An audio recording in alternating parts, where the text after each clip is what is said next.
Ako po si Senior Superintendent Haris Reyes Fama, ang anchorman ng CIDG, WZC. At ngayon, nandito po tayo ngayon at naimbitahan natin para sumagot ng katanungan si Police Chief Inspector Elizabeth Jasmin na PIO or Public Information Officer ng CIDG. Unang tanong, ma'am. Ano po ang naibibigay ng magandang relationship ng Philippine National Police at ang community?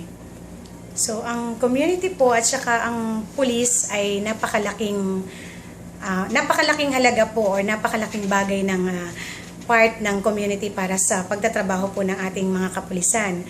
Sapagkat ako po ay naniniwala na karamihan po sa mga krimen ay nakakatulong po ang ating community to solve these mga cases po, especially yung mga street crimes or even the heinous crimes. They can help us. Ang community po ay malaking bagay at malaking tulong po para sa police. Okay, ang pangalawang tanong po ay what are the efforts of the Philippine National Police in this kind of relationship? So, ang PNP po ay napakarami rin pong programa na binuo. Even yung ating mga previous Chief PNP. So, sa ngayon po, meron po tayong Integrated Transformation Program. So, ayan po yung pinaka-roadmap ng PNP kung saan sinisikap po ng pulisya na mapataas po ang antas ng ating organisasyon. Thank you, ma'am. And the third question, how the PNP get the full support of the community in harmonizing peace and order? So, makuha po natin na mapanatili ang katahimikan